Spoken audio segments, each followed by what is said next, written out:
Hello wrestling fans, the Wrestling Wizard here and welcome to another video. And in this video we're going to have a little bit of fun. We're going to try and piece together all the cryptic messages that Bray Wyatt has been teasing along the way and also link it in with the latest teaser videos we've been seeing, of course, on Monday Night Raw.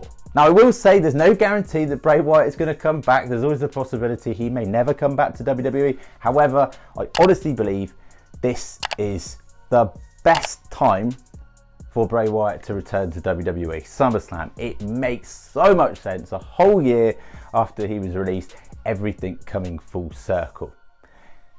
Yes, he might not, but there's a strong possibility he will. Now for me, all of this started around WrestleMania time, and we know that Bray Wyatt was in Dallas, Texas signing autographs at WrestleCon, literally mere miles away from WrestleMania. Now there's no way that a WWE member of the hierarchy would have not got in contact with Bray Wyatt at some point. There's no way. There would have been some form of negotiation, and it could have been Bray Wyatt's response simply like, no, never coming back, not going to happen. But I don't think that was the case. Add in The Undertaker mentioned him, bigged him up in the Hall of Fame induction ceremony around that time, saying that he wished that basically both ends would sort things out, that being WWE and Bray Wyatt. Now, not long after WrestleMania, at WrestleMania Backlash, Pat McAfee publicly on air mentions The Fiend because there was a spectator with the Fiend mask on in the front row. And this is a big deal because you're not going to typically mention an ex-WWE superstar when they've been fired on television. So I thought that was a little bit odd. Couple the fact that through the May time we saw the return of Alexa Bliss, and it wasn't really a finished character for me. Like, some of you liked it and that's fair enough, whatever is your cup of tea. A very English phrase there. You know, and that's fair, but for me it was an unfinished character. And out of nowhere, she's teasing Sister Abigail, Bray Wyatt's finishing maneuver, one that she used when she was associated with The Fiend, and that's very odd. They teased it on live performances, WWE live performances, and then brought it on air. So obviously making a point of it. Now we know that Bray Wyatt, the last thing that he said to Alexa Bliss when he was fired shortly after from WWE was, keep it going, keep it alive. So he wanted to keep that moving. Couple that with the Firefly Funhouse segment, the last one we saw, promising that he will return. Essentially there's going to be something new. Did he foresee his return all the way back then? Alexa Bliss is keeping it moving to some point. Through that time they had no idea whether he was going to come back, and then around that WrestleMania season maybe some negotiations went about. So when Alexa Bliss come back, that was then going to affect her character. So maybe that's why we saw some odd changes. Now through May, Bray Wyatt, as we know, was posting left, right and centre cryptic messages. Really cryptic messages. And I want to go a little bit further back to one a while back that he mentioned about, don't worry, I'll feed you baby birds. Now I'm not taking any credit for this. This is actually a viewer that brought this up, and I thought it was absolutely a phenomenal theory. At first I thought that was slagging off the internet marks, the dirt sheets, right? But think about this, right? Don't worry, I'll feed you baby birds. What if Bray Wyatt's the mother bird? We know that a mother bird goes away, this could be massively reaching by the way, and gets their food to then bring back to the baby birds, right? And feed them. What if Bray Wyatt's mother bird, we're the baby birds, the fans, the Fireflies, the Fiend fanatics, he's got to go away for a bit. He's got to go away to reinvent himself, get himself physically and mentally in the best shape. Don't know how long it's going to be. He's then going to come back to the nest, and that nest being WWE, potentially. I know it's a huge reach, but it's a great theory. Now we know along the lines, and we're going to get onto that in the cryptic videos in a moment, the fact that there were teases on Twitter about, you know, basically saying, patience, it's almost time, pretty much I'm ready to return at some point. We thought I was going to be at Hell in the Cell. I honestly don't believe I was that confident about him returning at Hell in the Cell. I thought if he were to return, SummerSlam would be far fitting, which we're going to come on to in a moment. So June May was a funny time, and then on June the 6th, of course, we know that randomly, out of nowhere, Edge is expelled from Judgment Day after not for very long actually having and starting and building that faction. So I thought that was a little bit odd. On the 6th of June, that could be a link with Wyatt 6, so that's another little clue there, potentially. And then, of course, we see all these creepy videos. Now, why would they invest so much time in all these videos to bring back Edge on his own? It wouldn't make any sense. It doesn't make any sense. It still doesn't make any sense. So for me, I never feel like he's coming alone. Now, the first video sequence we saw, there were references to the Dudley Boys, the Hardy Boys, Eddie Guerrero, Kurt Angle, The Undertaker, the Brood, the Ministry of Darkness, you name it. Now, with the exception of Eddie Guerrero, Bray Wyatt and The Fiend have links to all of those characters. Dudley Boys, definitely. When you think of the Wyatt family and the Dudleys, Wyatt family literally putting the Dudleys through the tables. Matt Hardy, certainly so. Obviously, you had the whole Deleter of Worlds tag team. Say no more. There were plans originally at some point for The Fiend and a Willow version of Jeff Hardy, allegedly. There's going to be some links there, so again, you could tie that somewhat. Obviously, if we look at, Kurt Angle, in that, what we assume is Kurt Angle with the Olympic medal getting teased there, we know, of course, The Fiend attacked Kurt Angle. Eddie Guerrero, of course, that could have just been a show of respect from Edge's front, because obviously, why are you not going to respect Eddie Guerrero around the Attitude Era and in general, because he's an absolute living legend.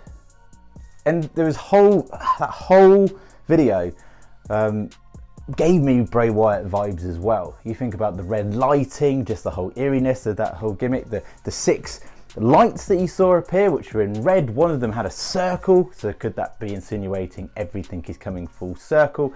And of course, we saw this shaking padlock, which 3 times it went knock, knock, knock. Could that potentially be a reference to let me in or let me out?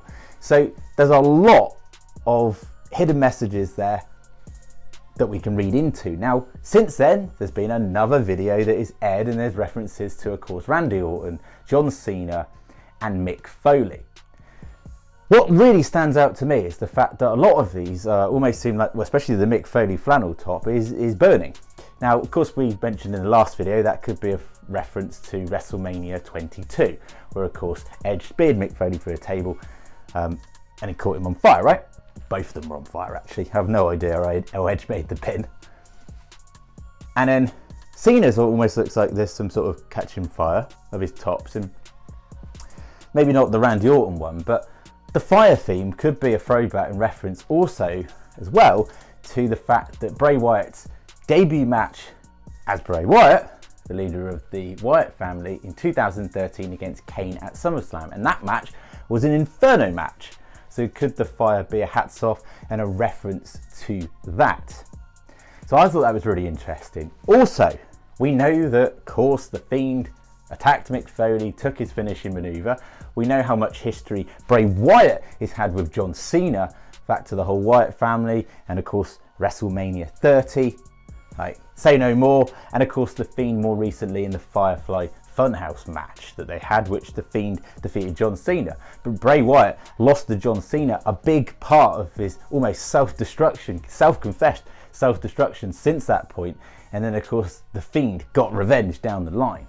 Randy Orton, Bray Wyatt has huge history with Randy Orton, and also The Fiend, because that is literally the last time we saw The Fiend was at WrestleMania 37 when Randy Orton beat him and Alexa Bliss cost him along the line. So many clues there, really. And also, and I'm not taking the credit for this either, a viewer mentioned this, several viewers mentioned this, when you see the picture of the Randy Orton t-shirt from the 2006 roughly era, just to the left of it, you can see what seems to be a spray paint on the wall of the number 6. Could that be, again, another tease to Wyatt 6? Now, talking of the number 6, and this is the biggest reach of them all, all right? But you know how clever Bray Wyatt is, so if he's involved, this is the level of detail he goes into. There's a shot of a corridor, and I'll bring it up now. And if you notice, like zoom in, there's like a 6-pack of beer, like left, like the rings of a 6-pack of beer. this is ridiculous, but I thought 6-pack, 6? I don't know, like I could be massively reaching. Also, another thing I noticed is when you zoom into the picture of the Cena merchandise, and again I'm going to zoom this in a moment, it appears to be some sort of creepy face. And again, I could be just overthinking things, and I'm sure the more times I'm watching this video I'm just overthinking it, but it looks like a face to me. What do you think? It really, really does. So many links along the way, and we don't even need to mention the end when there's literally what we assume is Edge marking blood on a mirror. Now that could spell something. We speculated it could be let me in, but also another viewer brought up the fact that when you write blood on a mirror, it ain't good news. You're pretty much summoning a demon. Could that demon, that entity, be the Fiend, or an evolution of, or something completely new? Because we can't write off the fact that Bray Wyatt has brought up numerous sketches in the past of potential evolutions of the Fiend. And if we throw back to that, what potentially looks like the Cena face, creepy face, we've seen a creepy face in the mirror at the end of the video as well. You can kind of make out a face. And let's not forget the massively obvious part of this. This is an hourglass through the whole second video. And if you zoom in on this hourglass, you can almost see what appears to look like a moth or a firefly or something. Now, Bray Wyatt's social media, his profile picture at the moment, I believe, it's on Twitter, a slightly different one he's got on Instagram. You zoom in, it's literally a moth with the face of the Fiend in it. Like, is that a reference to the moth? And also, is that a reference to a tweet he put out about patience, it's almost time? So is that a link, is that a reference to that hourglass? Again, that could be another link. There's so many links, it's unbelievable. The Undertaker, all these references, I think in the next video there's going to be some references to The Undertaker. There already kind of has been in the first segment. But that'll be interesting because, of course, we know that Bray Wyatt has got huge history with The Undertaker, and of course Edge has huge history with The Undertaker. They both fought and lost to The Undertaker at WrestleMania. So that's huge. And we know how passionate, and throwing it back to the Hall of Fame speech, Taker said never say never, right? We know how passionate Taker is about the business in WWE.